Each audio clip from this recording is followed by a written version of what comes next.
Tuhan dalam pujian kami ya Tuhan. Kiranya apa yang sudah kami panjatkan dalam puji-pujian kami berkenan di depan Tuhan, menyenangkan hati Tuhan, bagaikan dupa yang harum di hadapan-Mu ya Tuhan. Tuhan Yesus, waktu selanjutnya kami bersiap diri untuk kami boleh mendengar firman Tuhan. Maka urapi hamba-Mu, layakan hamba-Mu, mampukan hamba-Mu dapat menyuarakan isi hati-Mu ya Bapa, sehingga kami semua yang hadir pada saat ini Tuhan akan pulang membawa berkat daripada Tuhan Yesus. Terima kasih Bapa, kami semua siap mendengar Kamu. Dalam nama Tuhan Yesus, mari semua yang siap mendengarkan firman Tuhan bersama-sama kita katakan amin. Amin. Saudara-saudaraku yang kasih, ya, di pertengahan bulan Juni sudah beberapa bulan kita di masa pandemi. Saudaraku yang kasih, kita akan lihat dulu firman Tuhan pada saat ini dalam 1 Samuel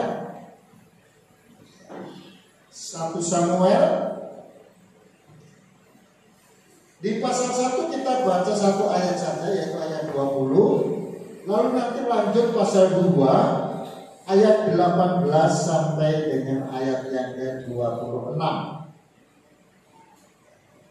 Ya, perhatikan 1 Samuel pada pasal 1 kita baca hanya satu ayat saja, yaitu ayat yang ke-20.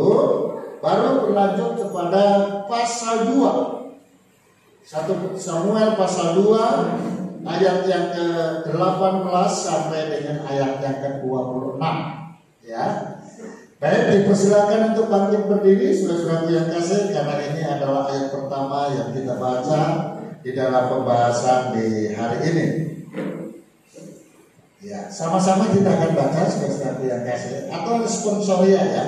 Saya akan bacakan ayat 20 pasal 1 ya. Nanti lalu kemudian lompat pasal 2 ayat 18, nanti Bapak Ibu sekalian baru bergantian dengan saya ayat-ayat yang ganjil ya. Demikianlah firman Tuhan. Maka setahun kemudian mengandunglah Hana dan melahirkan seorang anak laki-laki. Ia menamai anak itu Samuel, sebab katanya, aku telah memintanya daripada Tuhan. Terus ayat 18.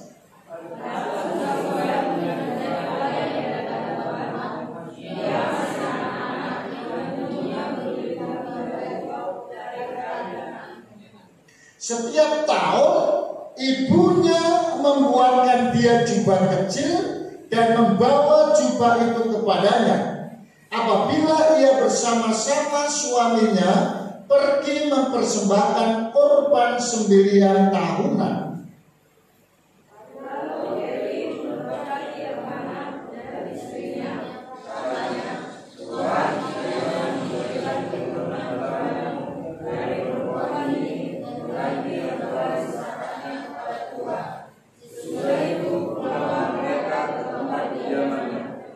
Dan Tuhan menghinakan Hana sehingga dia mengandung dan melahirkan 3 anak laki-laki dan 2 anak perempuan lagi.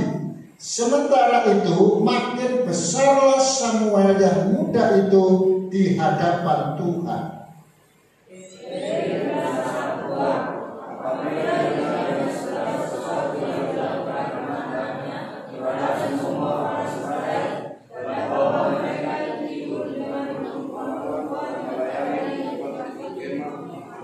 Berkatalah ia kepada mereka, mengapa kamu melakukan hal yang begitu, sehingga ku dengar dari segenap bangsa ini tentang perbuatan-perbuatanmu yang jahat itu.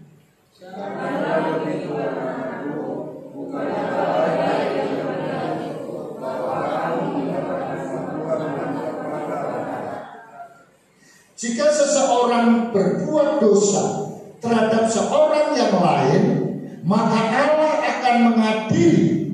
Tetapi jika seseorang berdosa terhadap Tuhan, siapakah yang menjadi perantara baginya?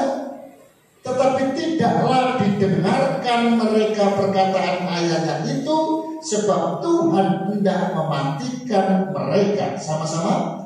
Tetapi Samuel yang muda itu semakin besar dan semakin disukai, baik di hadapan Tuhan maupun di hadapan manusia. Amin. Silakan dulu ya. Nah, saudara-saudaraku yang kasih, yang punya nama Samuel, ada di sini yang namanya Samuel? Samuel. Iya. Terus orang tua yang punya anak Samuel, perhatikan ya. Jadi nama Samuel itu punya arti, ya, ada maknanya, ya, itu nama Samuel ya. Nah, maknanya apa? Di dalam ayat yang ke-10 ya, 20 maksud saya ya, dikatakan ya sekali lagi di situ, maka setahun kemudian mengandunglah Hana dan melahirkan seorang anak laki-laki. Ia menamai anak itu Samuel. Ya, maknanya apa? Katanya, sebab katanya, aku telah memintanya daripada Tuhan. Ya, itu artinya ya, itu pengertiannya ya. Jadi Samuel itu oleh karena Hana meminta kepada Tuhan, terus diberi. Ya, jadi sebetulnya bukan hanya sekedar meminta, ya, meminta dan diberi. Ya, meminta dan diberi ya. Saudara-saudara yang kasih, karena apa? Karena kalau dia minta, nanti itu Hana ya. Hana ini kan sudah ditetapkan sebetulnya. Alkitab mengatakan sudah mandul. Ya. Dan itu sudah tidak mungkin punya anak. Dan dia terus-menerus minta kepada Tuhan. Ya. Terus-menerus minta kepada Tuhan. Kalau kita membaca sejarah lengkap tentang Samuel, maka kita akan dapati satu ketika Hana itu berada di rumah Tuhan. Elia yang sebagai pendeta atau sebagai imam di situ, saudara-saudaraku yang kasih, dia lagi duduk, lalu kemudian dilihat Hana ini sedang berdoa. Oleh karena sakit hatinya, ya, oleh karena berat beban hidupnya, ya. Kenapa sakit hati?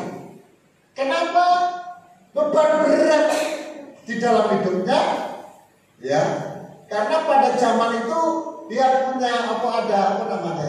Karena istrinya kan dua itu ya, Pak Elkana itu madunya, ya kan itu kan, iya. Padahal memang Elkana itu jauh menyayangi, mencintai Hana, ya, daripada istri yang satunya, saudaraku yang kasih ya. Nah, tapi Hana ya terus menerus dia ada di dalam kegelisahan, terus menerus dia ada dalam gundah gulana hatinya, sakit hatinya. Oleh karena apa? Suka diejek oleh madunya. Ya, kenapa? Karena madunya selalu terus menekan dia, terus mengolok-olok dia dan lain sebagainya. Karena madunya punya anak sementara dia mandul. Ya, sudah kasih. Ini yang jadi problem tersendiri. Ya, biasanya bagi orang-orang yang tidak punya anak. Maka itu satu-satunya jalan, ya, dia datang kepada Tuhan. Ya. Kenapa? Karena semua memahami, ya, bahwasanya Allah itu sumber pertolongan. Allah bisa melakukan yang tidak mungkin bagi manusia, itu selalu bisa mungkin. Ya, makanya dia berdoa dengan sungguh-sungguh. Ya, karena tekanan berat itu, Karena sungguh-sungguh dia berdoa sampai dia tidak mengeluarkan kata-kata. Ya. Jadi modelnya kayak orang yang lagi komat kamit itu. Ya. Iya. Mungkin ada tekanan-tekanan di dalam doa, gerakan itu. Dan bagi dia ini sungguh-sungguh. Bagi Allah pun ini bagus. Tapi bagi orang yang melihatnya, saudara-saudaraku yang kasih, saat itu Eli itu melihat, saudara-saudaraku, bukan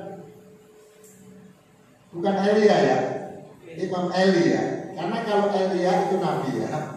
Imam Eli, saudara-saudaraku yang kasih, sampai menegur itu Hana. Ya. Ibu, ya. Masa adik ini mabuk? Dipikir dia mabuk. Iya. Ngomong-ngomong gak jelas. Ya. Rupanya kalau orang mabuk itu ngomongnya gak jelas ya. Ya. Jadi saudara-saudaraku yang kasih, dan biasanya yang mabuk itu gak tahu apa yang diomongin. Makanya Hana mengatakan, ya, Imam Abdi Allah, aku gak mabuk. Ya. Kenapa? Karena dia mengerti. Ya, makanya dia jawab dengan jelas ya. Saya sedang sedih. Ya. Saya sedang dalam pergumulan yang berat. Ya. Makanya saya mau ngomong sama Tuhan saja. Ya. Karena kalau dia ngomong pakai suara, orang-orang yang lain kan dengar. Ya. Dia nggak mau orang lain dengar. Yang dia mau adalah ucurakan isi hatiku kepada Tuhan saja, bukan kepada yang lain, saudara-saudara yang kasih. Nah, itu yang akhirnya dia mendapat jawaban. Ya, makanya Samuel itu maknanya sebagai ya, karena diminta kepada Tuhan dan Tuhan beri. Karena kalau Tuhan nggak beri pada waktu itu kepada anak, maka nama Samuel itu tidak ada. Lu gimana karena mau ngasih nama Samuel kalau nggak ada kelahiran anak laki-lakinya? Ya.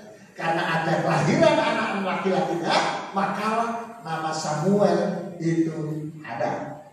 Ya, itu ada ya. Baik saudara-saudaraku yang kasih, firman Tuhan pada saat ini saya akan beri tema jawaban Tuhan. Ya. Di dalam Injil Matius pada pasal yang ke-7 ayat yang ke-7. Ya, kita lari dulu sebentar ke Injil Matius pada pasal 7 ayat yang ke-7. Yang sudah menemukan bersama-sama dengan saya, kita membaca bersama ya.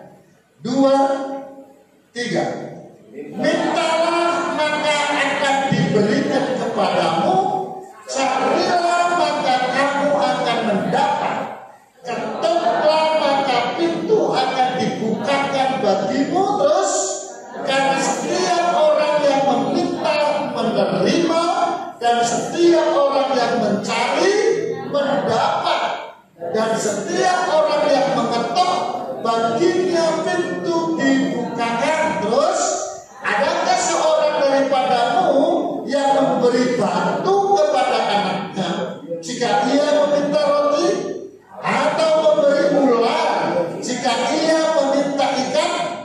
Jadi jika kamu yang jahat tahu memberi pemberian yang baik kepada anak-anakmu, apalagi Bapamu yang di surga, ia akan memberikan yang terbaik kepada mereka yang meminta kepadanya. Ya, saudara-saudara yang kasih, maka nggak salah kalau kita mengambil tema ya, Tuhan memberi jawaban. Ya, Tuhan memberi jawaban. Karena Tuhan Yesus secara spesifik jelas. Ya. Orang yang meminta kepada Tuhan itu mendapatkan. Itu mendapatkan. Ya. Anak-anak Tuhan. Beberapa kali sudah saya sampaikan, anak itu memang kalau minta itu ya kita mengatakan ya pastinya menerima. Nah sekarang masalahnya adalah kenapa banyak anak Tuhan kok nggak terima-terima, sementara minta-minta terus, saudara-saudara yang kasih. Ya. Maka ada pemahaman teologisnya, saudara-saudara yang kasih. Ya. Karena ada gambaran di dalam pikiran ya otak kita sebagai manusia mengenai status anak. Ya, gak jauh-jauh lah ya. Tuhan itu seringkali gambarkan ya antara umat dengan Allah itu seperti anak dengan bapak. Maka kita bisa mengambil gambaran yang sangat mudah. Ya. Gambaran apa itu? Udahlah. Karena berbicara tentang bapak dan anak, orang tua dengan anak, ya. Loh kita semua ini kan terdiri orang tua dan anak. Ya. Memang anak orang keluarga itu ada yang punya anak satu, ya. Ada yang nggak punya, ya nggak punya tentu nggak kita bicarakan dalam hal ini. Ya. Anak satu pun nggak kita bicarakan dalam hal ini. Ya. Kenapa? Yang kita bicarakan minimal anak dua. Ya, karena ini untuk pembanding anak dua. Kalau satu kan tidak ada bandingannya, ya, maka tidak perlu kita bicarakan ya. Kalau dua, maka ini bisa kita buat perbandingan. Apalagi 3, 4 dan seterusnya, ya, maka akan mudah untuk membuat perbandingan. Kita buat yang anaknya 2 saja, ya. Yang anaknya 2 saja. Katakanlah yang pertama laki-laki, yang kedua perempuan. Lalu kemudian kita umpamakan yang bagaimana ini? Ya udahlah. Yang pertama biasanya ya. Yang pertama itu duga. Ya. Suka melawan orang tua. Itu biasanya anak pertama seperti itu ya. Katanya sih, ataupun sebaliknya nggak boleh lah ya. Ini cuma umpama saja, saudara. Yang kedua itu rajin, itu bagus dan lain sebagainya ya. Ini hanya umpama ya, padahal kenyataannya tidak selalu begitu ya. Ada juga yang berbalik. Nah sudah kita gambarkan seperti itu saja. Yang pertama ya itu oleh karena anak pertama sudah yang kasih ya, itu katakanlah kurang bagus itu. Tidak begitu nurut sama orang tua ya. Tapi yang kedua itu bagus dia ya. Kita katakanlah seperti itu. Nah kalau kita jadi orang tuanya, maka jujur saja ya. Kasih kita ini jujur saja, lebih mengasihi yang pertama atau yang kedua? Tentu yang pertama.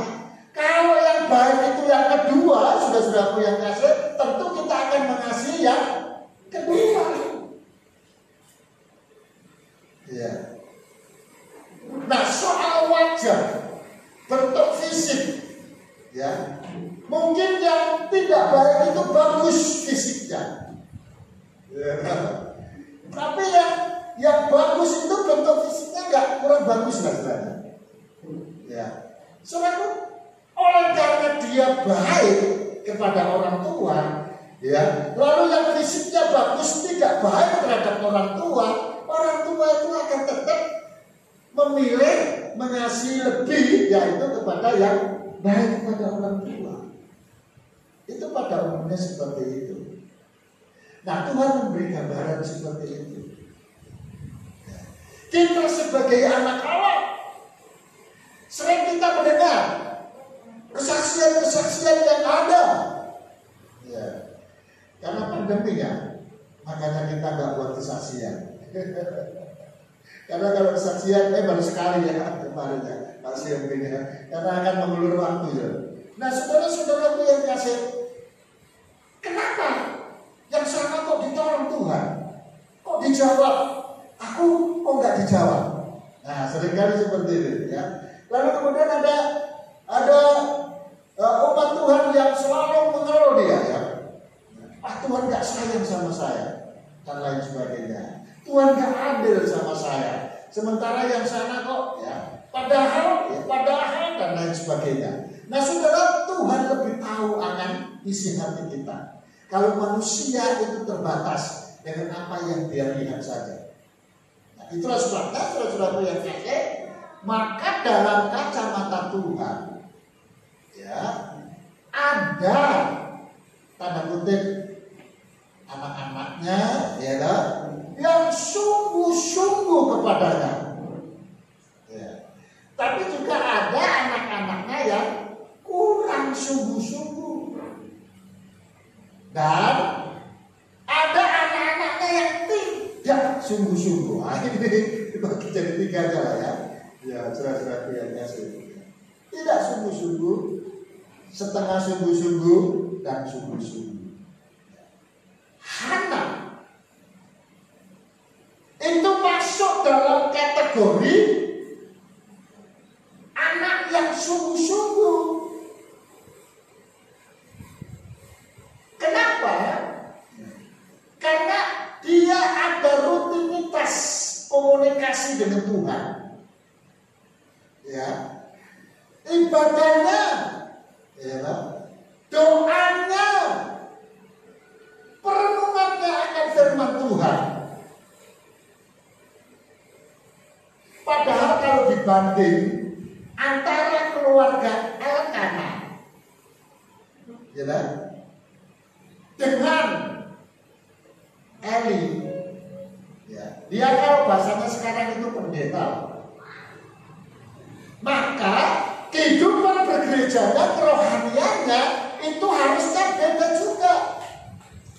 Imam Eli harusnya jauh lebih baik daripada Elkanah. Hana jauh lebih baik, harusnya, ya kan? Harusnya.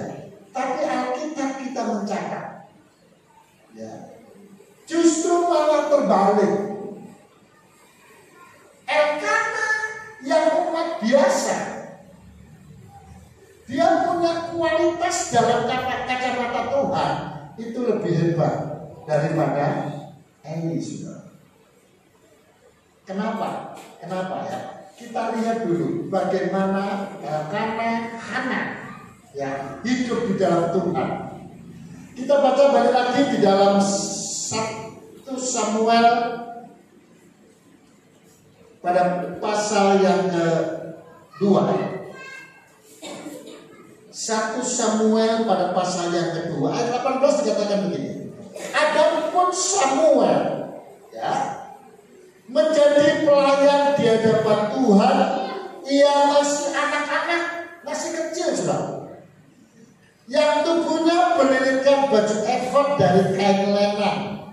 Perhatikan, setiap tahun ibunya membuatkan dia jubah kecil dan membawa jubah itu kepadanya apabila ia bersama-sama suaminya pergi mempersembahkan korban sembelihan tahunan. Jadi pada zaman dulu dia di sana, Israel sana, ya, orang-orang yang menyembah kepada Tuhan, dimanapun dia berada, maka ada setiap tahun sekali ada namanya korban tahunan. Maka orang yang sungguh-sungguh, walaupun itu jauh, pasti dapat. Ya. Samalah kalau kita mendengar khotbah tentang Pentakosta waktu kita hari Pentakosta kemarin. Ya. Orang-orang Yahudi yang di Mesir, orang-orang Yahudi yang ada dari Kapadokia, dari Pontus, dari tempat-tempat lain, semua berbondong-bondong ke Yerusalem, kayak seperti itu. Ya. Nah, zaman Elkanah ini, saudaraku, itu sudah terjadi. Elkanah selalu tiap tahun minimal sekali, ya, hari perayaan itu dia mempersembahkan. Ya. Terus saudaraku yang kasih dikatakan, lalu Eli memberkati Elkanah dan istrinya.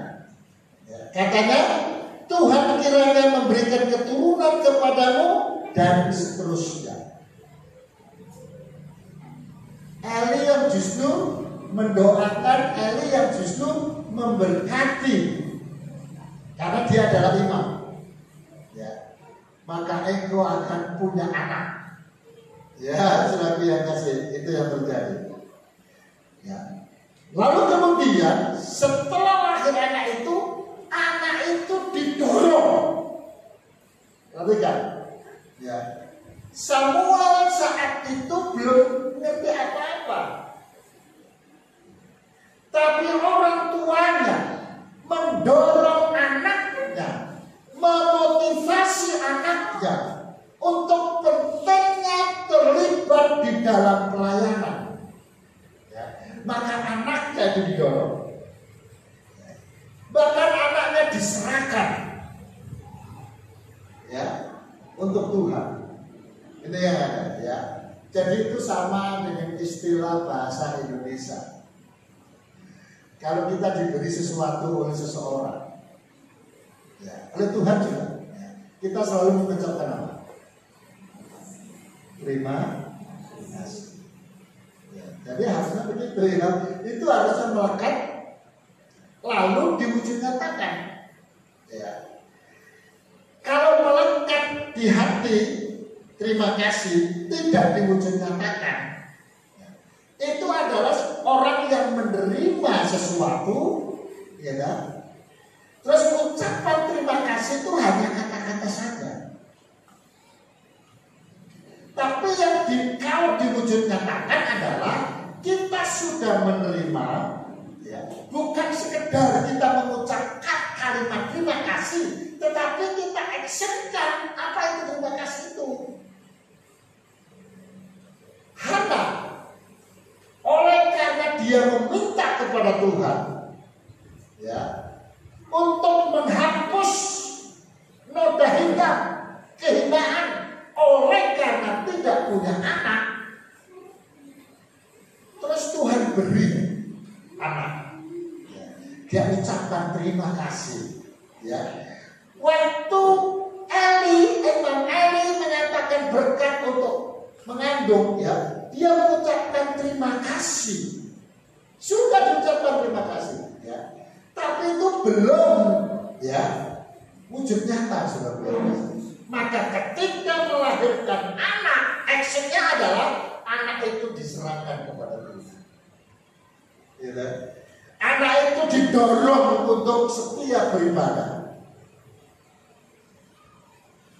Makanya yang punya anak-anak, keluarga-keluarga yang punya anak, ya, dorong itu anak-anak saudara, ya, yang usia sekolah minggu, ya, dorong, ya, antar daripada sekolah minggu. Itu sangat penting, saudara.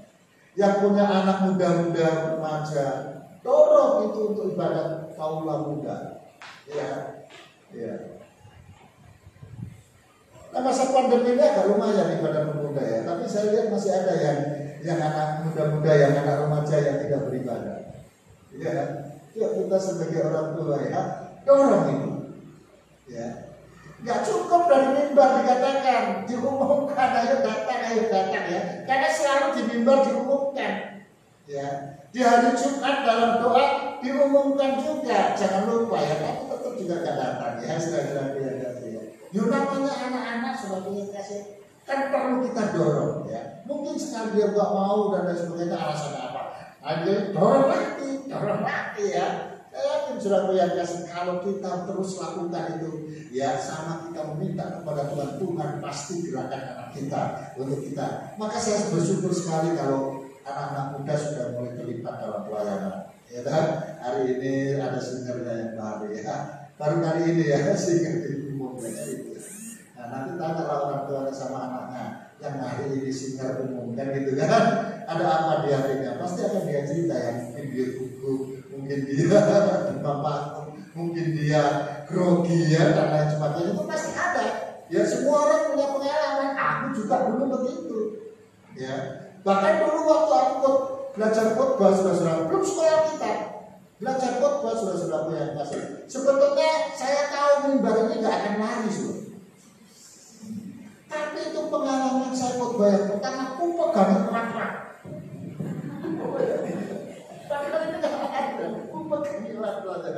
macam-macam. Nah, teman saya yang lain berbeda juga, ya. Untuk mengatasi grogi dan lain sebagainya, apa yang dilakukan?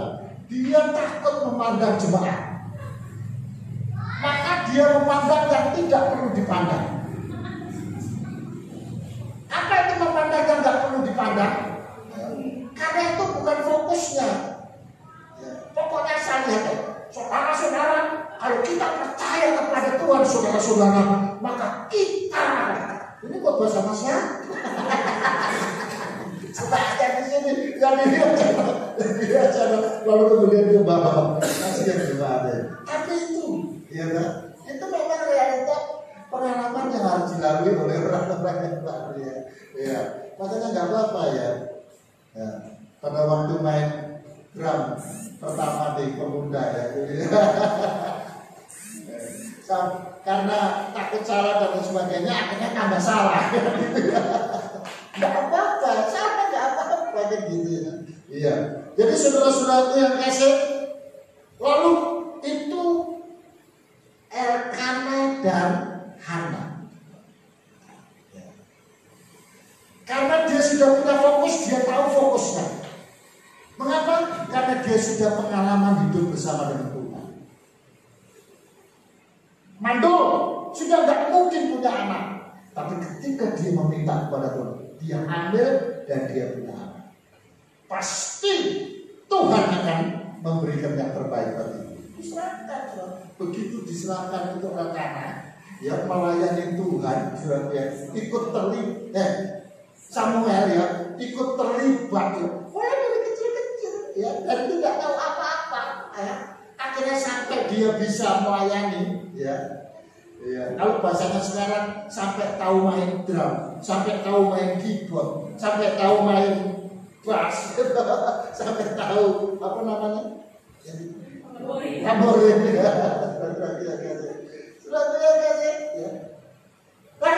Terus ditingkatkan. Ya. Apa yang terjadi? Ya. Coba kita lihat setelah itu apa dikatakan di sini. Ayat yang ke-21. Dan pasal 2 ya, 1 Samuel pasal 2 ayat 21. Dan Tuhan mengindahkan Hana sehingga dia mengandung dan melahirkan 3 anak laki-laki dan 2 anak perempuan lagi. Sementara itu makin besar Samuel yang muda itu di hadapan Tuhan. Coba bayangkan. Jadi anak-anak Hana jadi berapa? 6.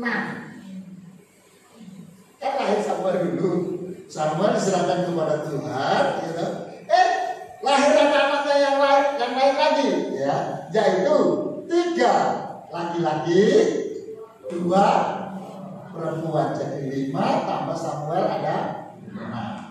Coba bayangkan, ya. Lalu kita perhatikan Imam Eli.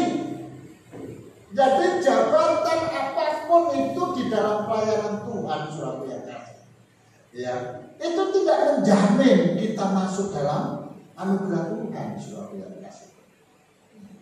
Jadi kalau kita sudah melayani, kita lebih baik daripada orang yang tidak melayani, tidak juga, ya. Ya.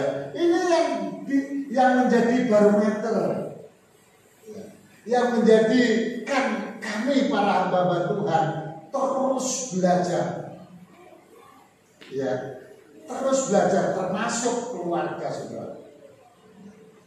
Apa yang terjadi? Kita lihat ayat yang ke-22.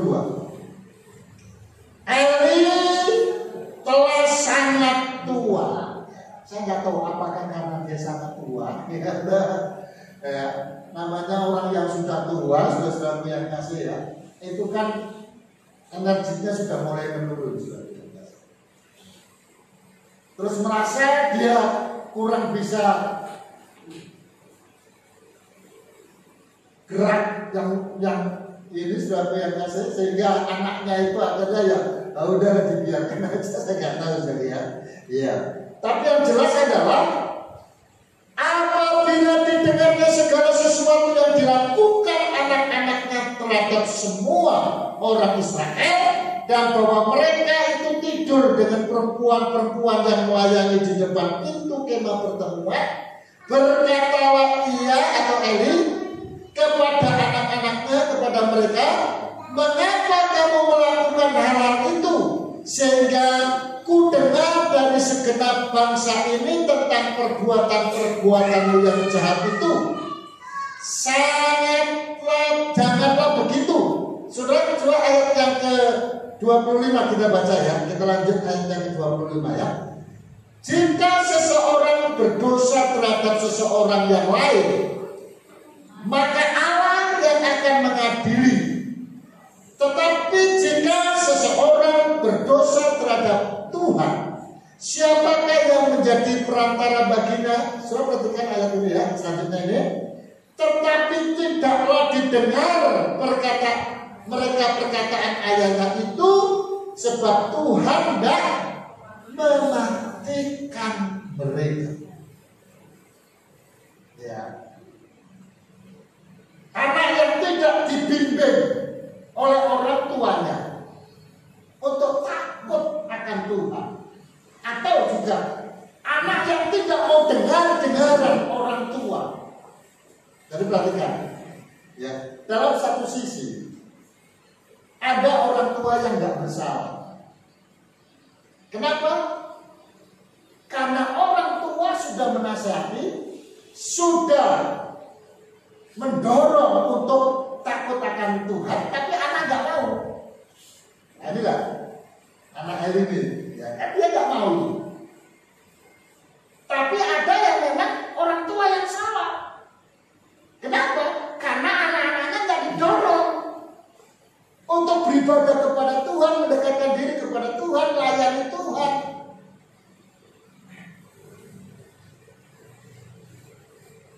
Saudara yang kasih, kita lihat Tuhan apakan anak-anak ini?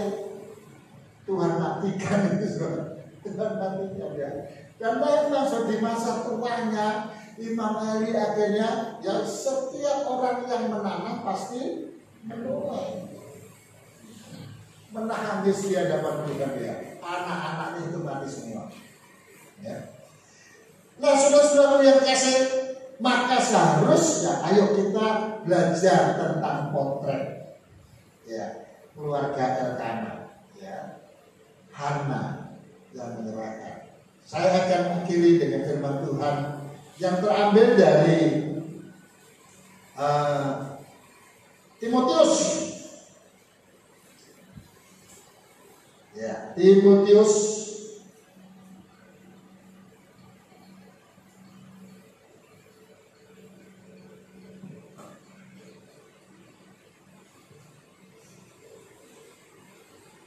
pasal yang kedua, sorry. 2 Timotius pada pasal yang ke-1 ayat yang ke-5. 2 Timotius pada pasal yang ke-1 ayat yang ke-5, ya. Kita baca bersama-sama, ini ayat terakhir kita. 2, 3. Sebab aku teringat akan imanmu yang tulus ikhlas, yaitu iman yang pertama-tama hidup di dalam nenekmu Lois dan di dalam ibumu Eunike, dan yang aku yakin hidup juga di dalam dirimu.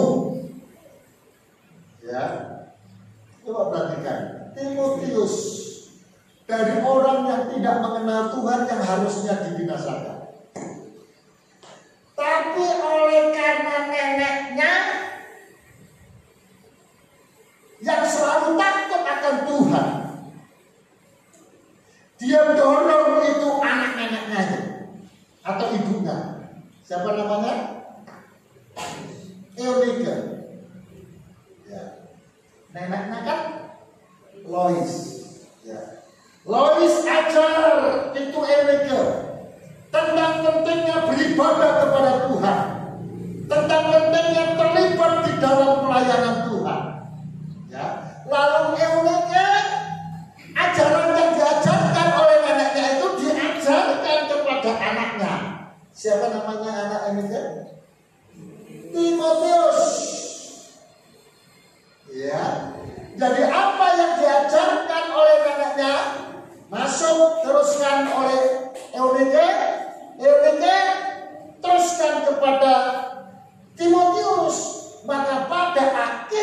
saudara, mereka itu tiga-tiganya adalah generasi yang menggambarkan ya, bagaimana pedulinya dalam sebuah ikatan keluarga itu.